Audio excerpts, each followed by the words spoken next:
The noon sun beat down hard on the dusty Montana depot, turning the air thick and shimmering like it wanted to swallow the whole town. The stagecoach wheels ground to a halt, and from the cloud of dust stepped a woman in a plain brown traveling dress, clutching a small carpet bag to her chest. Her name was Martha Ellison, and she had come farther than any woman ought to for a chance at a new life. The other passengers went their separate ways, but Martha stayed put, scanning the crowd of men loitering near the hitching posts. She'd been told her intended husband, Eli Carter, would be waiting. Tall man, clean-shaven, ranch foreman, hat with a silver band. Her heart pounded as she spotted him. "Mr. Carter," she called softly. Eli turned, gave her a long, slow look, then spat tobacco into the dirt. "You're Martha?" "Yes, sir, Martha Ellison. From the agency in Kansas City." He adjusted his belt and shook his head. "You're not what I was expectin'. They said you were quiet and obedient." "You look like trouble." The words struck her like a slap. She had spent 2 years writing letters back and forth with this man, dreaming that maybe, just maybe, she'd find kindness out here. "I'm sorry if I gave the wrong impression," she said, her voice steady but low. Eli laughed without humor. "I don't need a woman who'll talk back. The last one did, and she left. I'll send word to the agency. They'll fetch you on the next coach." He turned and walked away, boots crunching the gravel. Martha stood frozen, her throat tight. The conductor was already calling for passengers boarding west. She had nowhere to go. The station master, an older man with gray whiskers, watched her silently for a moment. "You all right, miss?" "I will be," she said, though her eyes betrayed her. He nodded toward the saloon down the street. "Plenty of ranchers in town today for the cattle meet. Maybe someone could use a good woman's hand for cookin' or keepin' house." Martha picked up her bag and walked toward the saloon, her boots raising small clouds of dust. Inside, the air smelled of whiskey and smoke. Conversations halted when she stepped in. Every head turned. Miners, ranch hands, drifters, all staring at the lone woman in the doorway. Behind the bar stood a large man with dark hair streaked with gray, his sleeves rolled to the elbow, a scar tracing down one forearm. He looked like he'd seen more winters than he cared to count. "What'll it be, miss?" he asked, wiping his hands on a towel. "I'm looking for work," she said quietly. "Cooking, cleaning. I don't drink or cause trouble." A few men snickered at that. One muttered something about mail-order leftovers. Her cheeks burned, but she lifted her chin higher. Before the bartender could reply, a deep voice came from the corner. "Leave her be." A tall rancher rose from his seat. He was broad-shouldered, sunburned, with piercing gray eyes beneath the brim of his weathered hat. He moved with a calm that silenced the room. "Name's Jonas McCrae," he said, approaching her. "You the bride that Carter turned down?" "Yes, sir," she answered, meeting his gaze. He studied her face for a long moment, then said, "Man's a fool." Quote. The crowd stirred, whispers rippling through the room. Jonas looked at the bartender. "Get the lady some water." Martha's heart pounded. She had no idea who this man was, but something in his eyes wasn't pity. It was recognition, maybe even respect. Outside, the wind began to shift, carrying the scent of rain and distant thunder. Jonas leaned against the bar beside her. "You got a place to stay?" Quote. "No," she said, "but I'll find one." He smiled faintly.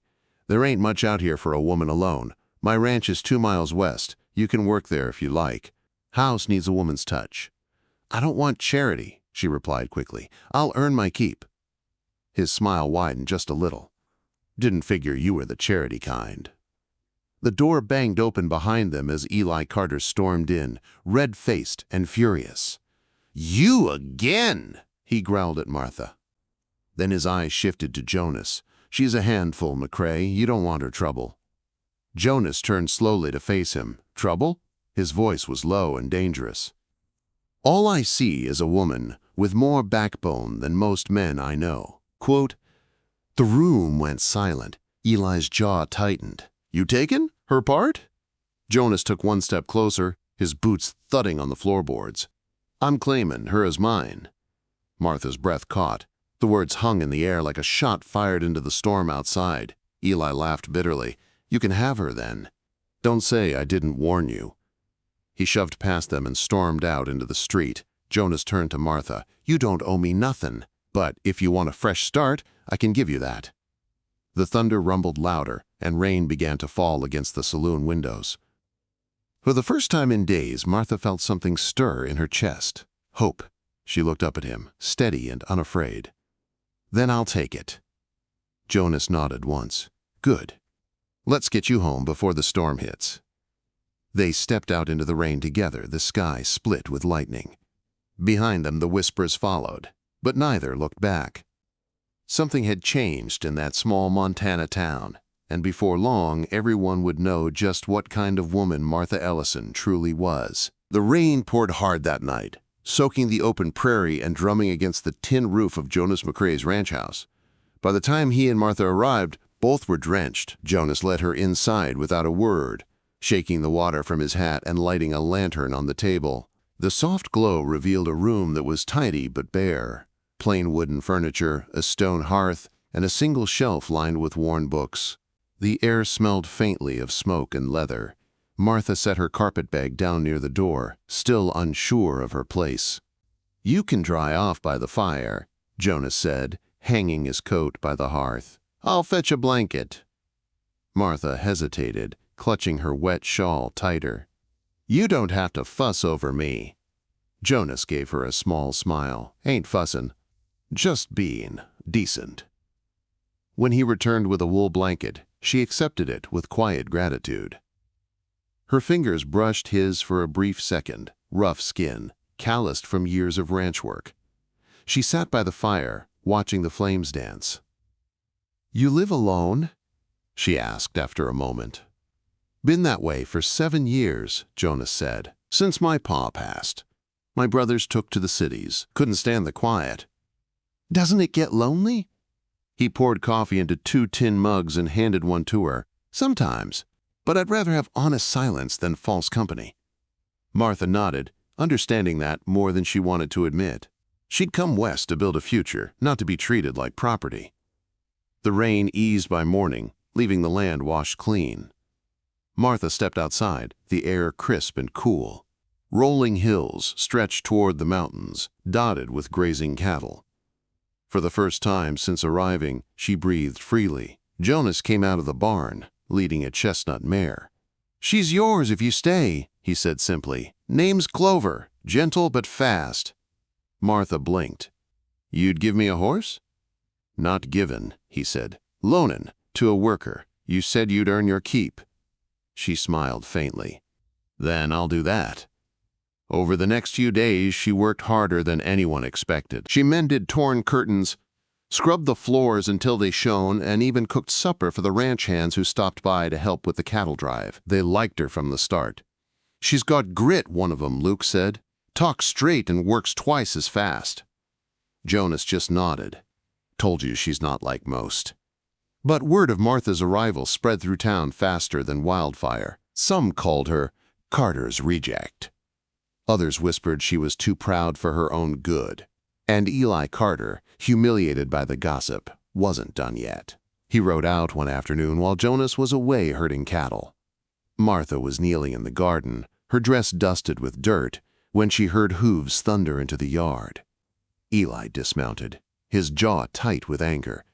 "You made me the laughingstock of this town," he snapped. "Every man at the saloon's been talking about how Jonas stole what was mine." Martha rose to her feet. "I was never yours, Mr. Carter." He took a step closer. "You think McCrae's gonna marry you? He's got his own ghosts. You're just a distraction." She held his gaze, unflinching. "If you came here to insult me, you can leave." Eli's temper flared. "You're a stubborn woman, just like they said. No man wants that." "Then it's a good thing. I'm not looking for your kind of man," she said sharply. He grabbed her wrist. "Don't talk back to me." Before she could pull free, a rifle cocked behind them. Jonas sat atop his horse near the gate, his face dark as thunderclouds. "Let her go," he ordered. Eli released her instantly, stepping back with a scowl. "You think you can just take what you want, McCrae?" Jonas swung down from his horse, rifle still steady. I didn't take anything. She chose to stay. That's the difference between you and me. You'll regret crossin' me, Eli spat, climbing back on his horse. Ain't no woman worth a fight you can't win. Jonas lowered the rifle. You're right about one thing. She's worth more than you'll ever understand. Eli galloped off in fury, leaving a trail of dust behind. Martha turned to Jonas, her heart racing. You didn't have to do that. Yes, I did, he said, his voice gentler now. He's not the kind of man who listens unless someone stands up to him. She looked at him, seeing the calm strength in his eyes. You risked your life for me. Jonas shook his head. Not for you, for what's right. That night the house was quiet except for the faint crackle of the fire. Martha sat sewing near the window while Jonas carved a piece of wood by the hearth. Neither spoke much, but something unspoken filled the room, a fragile trust growing stronger with each glance. Outside, the coyotes howled across the plains, and the stars shone sharp and bright over the land. Martha set down her needle and said softly, maybe the agency was wrong about me. Jonas looked up. How so? They said I was too stubborn. Maybe they were right. But maybe that's what it takes to survive out here. Jonas's mouth curved into a slow smile. Good. Because that's the only kind of woman who belongs on this land. Martha felt her chest tighten in a way she hadn't felt in years, something like belonging, something like hope. But deep down, she knew Eli Carter's warning wasn't empty. Trouble was coming, and the next time, it wouldn't just be words. The next few weeks passed quietly on the McCrae ranch, but silence in the west was rarely a good sign. The wind had a strange edge to it, and even the horses seemed uneasy. Jonas had been gone most days, rounding up strays in the foothills, leaving Martha to tend the house and garden. Yet she couldn't shake the feeling that eyes were watching from beyond the fences. One late afternoon, as the sun bled red behind the mountains, Martha spotted a rider in the distance. He wasn't one of Jonas's men. The way he lingered near the ridge, keeping to the shadows, made her blood run cold. When Jonas returned that evening, she told him what she'd seen. He listened, jaw set. That'd be Carter or one of his hands. He's been stirring trouble in town again. What kind of trouble? Drinkin', talkin', loud about how I stole his bride. Says he's gonna make things right. Jonas sighed, rubbing the back of his neck. I hoped he'd let it go. Martha folded her arms. You can't reason with a man who thinks the world owes him something. Jonas looked at her, admiration flickering in his eyes. You're not afraid, are you? I've been afraid most of my life, she said softly, but fear doesn't stop the world from turning. You either stand your ground or get swept away. Jonas nodded. Then we'll stand. That night, they locked up the house early. The sky outside was moonless, black as coal. The only sounds were the wind through the grass and the steady creak of the barn door swaying on its hinge. Sometime past midnight, the dog started barking. Then came the faint flicker of lantern light moving across the yard. Jonas was out of bed in seconds, grabbing his rifle. Stay inside, he whispered. Martha shook her head. I can shoot. He looked at her, then handed her the smaller carbine from the mantel. If anyone comes through that door, who ain't me, fire. Jonas slipped out the back door, vanishing into the night. Martha crouched behind the kitchen table, heart hammering in her chest. The lantern outside swayed closer, then two shadows crossed the porch. McCrae! Eli Carter's voice rang out. You're done hidin'. Behind that woman. Come face me like a man. Jonas's reply came from the dark, calm and steady. You're trespassing, Carter. Leave now, or this ends bad. You took what's mine, Eli snarled. You humiliated me. You think I'll let that stand? Martha peeked through the window. She could see Eli and two other men, his ranch hands, both armed. Her stomach knotted. 3 against 1. Eli raised his rifle toward the house. Maybe I'll take her back myself. Before he could aim, a shot cracked the air. Jonas's bullet hit the ground inches from Eli's boots. I warned you, Jonas said, stepping from the shadows. You take one more step, and you won't take another. Eli fired first. The muzzle flash lit up the yard like lightning. Jonas dove behind the trough, returning fire. Bullets tore through the air. Martha ducked as glass shattered above her head. She gripped her carbine tight, breathing hard. Then she saw one of Eli's men sneaking around the side of the house, creeping toward the back door. Her pulse roared in her ears. Without thinking, she raised the rifle and fired through the window. The man cried out and dropped his weapon, crawling away into the darkness.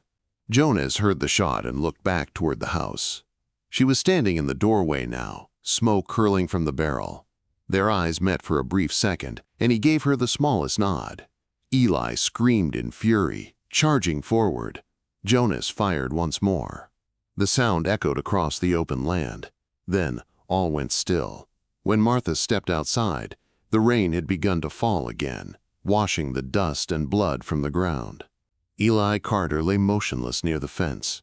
The other men were gone, vanishing into the night like ghosts. Jonas stood in the rain, rifle lowered, his chest rising and falling hard. Martha walked toward him slowly, her dress soaked through, hair plastered against her face. "It's over," she said softly. He looked at her for a long time before replying, "Reckon so." Quote. She reached up, resting a trembling hand against his cheek. "You didn't have to protect me." He caught her hand gently. "You were never a woman who needed protectin', but I wasn't about to let a man like him take what he had no right to." Martha swallowed hard. "What happens now?" Jonas looked out toward the horizon, where dawn was beginning to break through the clouds. "Now we start over. You and me, if you'll have it." Tears stung her eyes, though she smiled through them. "You sure you want a woman as stubborn as me?" He chuckled softly, brushing a raindrop from her chin. "That's the only kind worth keepin'." As the first light of morning spilled across the prairie, Martha stood beside him, hand in his. The wind carried the scent of wet earth and new beginnings. For the first time since stepping off that stagecoach, she didn't feel like a stranger anymore. In a world that had tried to break her, she had found a man who saw her strength as something to hold, not to tame. And together they faced the sunrise, not as a rejected bride and a lonely rancher, but as two souls who'd fought for their place in the wild, unforgiving West.